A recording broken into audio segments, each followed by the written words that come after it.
1959-এ পরিচালক নির্মল দে ভানু বন্দ্যোপাধ্যায়কে নিয়ে একটি অন্য ধারার ছবি পরিচালনা করেন। সেই ছবিটির নাম ছিল নির্ধারিত শিল্পীর অনুপস্থিতিতে। আজকের আড্ডা এই ছবিটিকে নিয়ে। আমি তন্ময়, আশা করি আপনারা সকলে ভালো আছেন। নির্ধারিত শিল্পীর অনুপস্থিতিতে গল্পটি প্রহ্লাদের গল্প। প্রহ্লাদ, যিনি গ্রামে থাকেন নিজের স্ত্রী আর ছোট্ট একটি মেয়েকে নিয়ে, তবে কাজের খোঁজে কলকাতা শহরে আসেন। নাটকের দলে কাজ করতে চান, তবে কাজ পাওয়া যায় না। সেই জন্য একটি রেকমেন্ডেশন পেয়ে জলসায় কৌতুক শিল্পী হিসেবে কাজ করতে থাকেন। প্রহ্লাদ নাম নেন পরাশরের, আর সেই নামে খুব পপুলার হয়ে ওঠেন আর পয়সাও হয়। তবে যখন প্রহ্লাদ গ্রামে যান তখন দেখেন যে সব কিছু বদলে গেছে। তার জীবনে একটি ঝড় আসে, আর সেই ঝড়ে তার মেয়ে, স্ত্রী সবাই বিচ্ছিন্ন হয়ে যায়। প্রহ্লাদ কি তার মেয়ে আর স্ত্রীকে ফিরে পায়? ফিরে পেয়ে তার জীবন কোন দিকে যায়, এই নিয়েই এই ছবির গল্প।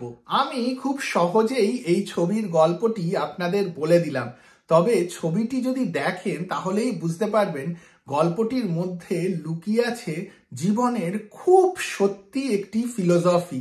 আমরা টাকা পয়সা দিয়ে কি খুশি কিনতে পারি? যেই মানুষ সবাইকে হাসাতে পারে, সে কি নিজের বাড়ির লোকেদেরকে অত সহজে হাসাতে পারেন? আমাদের জীবনে ফ্রিডমের মানেটাই বা কি? বা কারা আমাদের জীবনে ভালো লোক আর সত্যিকারের বন্ধু? বাবা মেয়ের সম্পর্ক কিরকম হয়? স্বামী স্ত্রীর সম্পর্কই বা কাকে বলে? এতগুলো ছোটখাটো জিনিস মনে হলেও খুব ডিপ ফিলোসফি এই ছবিটার গল্প এই আমাদের সামনে তুলে ধরে। নির্মল দে, যিনি এই ছবির পরিচালক, তিনি কিন্তু যে সে পরিচালক নন। উত্তম কুমার যখন ফ্লপ মাস্টার হয়ে উঠেছিলেন তখন নির্মল দেই তাকে বিরাট ব্রেক দেন বসু পরিবারে, উত্তমের ফার্স্ট হিট। এরপর উত্তম সুচিত্রা জুটিকে ছবির পর্দায় প্রথমবার 74.5-এ এই নির্মল দেই নিয়ে আসেন। নির্মল দে ভানু বন্দ্যোপাধ্যায়কে এই ছবিতে এমন একটা রোল দিয়েছিলেন যে সেই রোলটিকে কমিক রোল তো একেবারেই বলা যায় না। আর ভানু বন্দ্যোপাধ্যায় এই রোলে অসাধারণ, এক কথায় অসাধারণ। অভিনয় নিয়ে কথা বলার খুব একটা দক্ষতা আমার নেই, তবে ছবিটি যখন দেখবেন তখনই বুঝতে পারবেন যে কোনো অভিনেতাকে টাইপকাস্ট করা কতটা ভুল। নির্মল দে আর ভানু বন্দ্যোপাধ্যায়ের জুটি এই ছবিটিতে সেই ভুলটাকেই মানুষকে ধরিয়ে দিয়েছিলেন।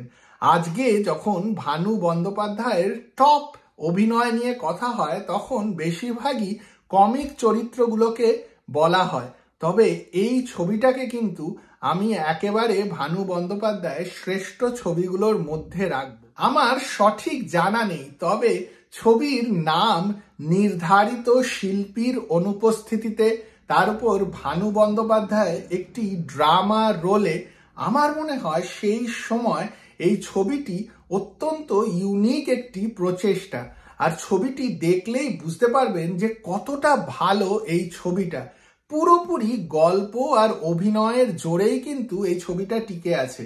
ভানু বন্দ্যোপাধ্যায় ছাড়া এই ছবিতে ছবি বিশ্বাসের দারুণ অভিনয় আছে। ছবি বিশ্বাসকে এই ধরনের ইমোশনাল রোলে আমি খুব কম দেখেছি, আর এই ছবিতে তাকে ভানু বন্দ্যোপাধ্যায়ের সঙ্গে যুগলবন্দিতে দেখতে খুব ভালো লাগে।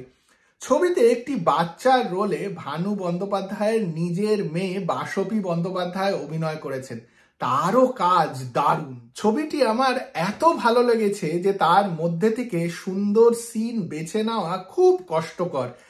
ছবি বিশ্বাসের সঙ্গে ভানু বন্দ্যোপাধ্যায়ের একটি সিন আছে যেখানে ভানুর চরিত্রটি দুঃখে একেবারে জর্জরিত, আর ছবি বিশ্বাসের চরিত্রটি তাকে মনের জোর দেওয়ার চেষ্টা করছে। দুজনের অভিনয় দেখলে মুগ্ধ হয়ে যেতে হয়, আর প্রত্যেকটা সংলাপ এত সুন্দর।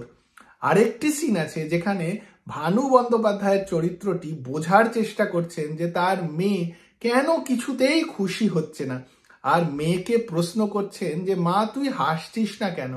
এত সুন্দর একটা সিন যে না দেখলে উপভোগ করা অসম্ভব। আমি অনেক ভাবলাম যে নির্ধারিত শিল্পীর অনুপস্থিতিতে এই ছবিটির নাম এইটি কেন। জানি না ঠিক ভাবলাম কিনা, ডিরেক্টরকে আর ভানুবাবুকে তো প্রশ্ন করতে পারবো না, তবে কিরকম যেন মনে হলো মেয়ের কাছে আর স্ত্রীর কাছে যদি ভানু বন্দ্যোপাধ্যায়ের চরিত্রটি অনুপস্থিত না থাকতেন তাহলে কিন্তু তাদের জীবন অন্যরকম হতো। আমার মনে হয় সেই জন্যই এই ছবিটির নাম নির্ধারিত শিল্পীর অনুপস্থিতিতে। ভানু বন্দ্যোপাধ্যায়ের আশা করি আপনারা অনেক ছবি দেখেছেন, তার সংলাপ শুনে অনেক হাসাহাসি করেছেন। তবে চ্যানেল বি এন্টারটেইনমেন্টের ইউটিউব চ্যানেলে গিয়ে খুব ভালো প্রিন্টে এই ছবিটি দেখে ফেলুন।